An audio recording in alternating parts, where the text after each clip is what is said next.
اشرف علی مٹلو، آج میں آپ کو ایک ایسی کہانی سنانے جا رہا ہوں جو دکھاتی ہے کہ کیسے قانون کی طاقت اور انصاف کا ڈر بڑے سے بڑے مجرم کو بھی گھٹنے ٹیکنے پر مجبور کر دیتا ہے۔ یہ کہانی ہے سکندر علی عرف سکن ناریجو کی، جو کل تک ایک مطلوب مجرم تھا اور آج پولیس کے سامنے ہتھیار ڈال چکا ہے۔ خیرپور کے دور دراز علاقے احمد پور کے قریب واقع گاؤں حاجی عبداللہ ناریجو گھاٹا لو میں ایک منظر دیکھنے کو ملا جو شاید کئی لوگوں کے لیے حیرت کا باعث ہو۔ سکندر علی، جو برسوں سے پولیس کی نظروں سے بچتا پھر رہا تھا، خود اپنے پیروں پر چل کر پولیس کے سامنے آیا اور خود کو گرفتار کرنے کے لیے پیش کر دیا۔ یہ واقعہ کوئی اتفاق نہیں بلکہ ایک منظم اور مؤثر آپریشن کا نتیجہ ہے جسے نجات مہران آپریشن کا نام دیا گیا ہے۔ یہ operation senior superintendent of police Khairpur doctor Samiullah Soomro کی ہدایات پر شروع کیا گیا تھا۔ اس آپریشن کا بنیادی مقصد یہ تھا کہ جرائم پیشہ افراد کو یہ واضح پیغام دیا جائے کہ اب وقت آ گیا ہے کہ وہ قانون کے حوالے ہو جائیں۔ ڈاکٹر سمیع اللہ سومرو کی قیادت میں یہ آپریشن صرف خیرپور تک محدود نہیں بلکہ پورے علاقے میں جاری ہے۔ حالیہ دنوں میں کئی بڑے مجرموں نے خود کو پولیس کے حوالے کیا ہے۔ فروری کے شروع میں نذر محمد عرف نذرو ناریجو اور اس کے بیٹے رب رکھیو ناریجو نے بھی ہتھیار ڈالے تھے۔ یہ دونوں مل کر 30 ملین روپے کے انعام کے ساتھ مطلوب تھے۔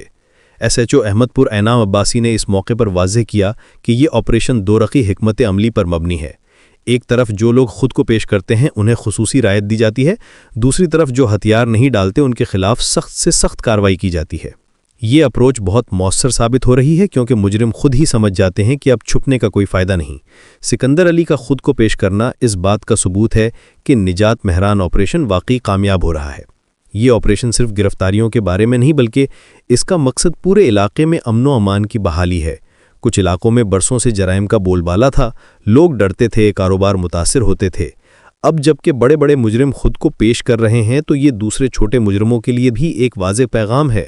وہ سمجھ گئے ہیں کہ اب وقت بدل گیا ہے اور قانون کی گرفت مضبوط ہو گئی ہے۔ یہ سائیکولوجیکل ایفیکٹ بہت اہم ہے کیونکہ جب بڑے مجرم ہتھیار ڈال دیتے ہیں تو چھوٹے خود بخود ڈر جاتے ہیں۔ Deputy inspector general Larkana Sukkur Nasir Aftab کی قیادت میں یہ آپریشن مختلف مراحل میں جاری ہے۔ انہوں نے واضح کیا ہے کہ یہ آپریشن اس وقت تک جاری رہے گا جب تک کہ علاقے سے مجرمانہ عناصر کا مکمل خاتمہ نہ ہو جائے۔ یہ کوئی عارضی کارروائی نہیں بلکہ ایک مستقل عمل ہے۔ سکندر علی کی گرفتاری کے بعد اب دیکھنا یہ ہے کہ کیا مزید مجرم خود کو پیش کرتے ہیں یا پھر وہ سخت کارروائی کا انتظار کرتے ہیں۔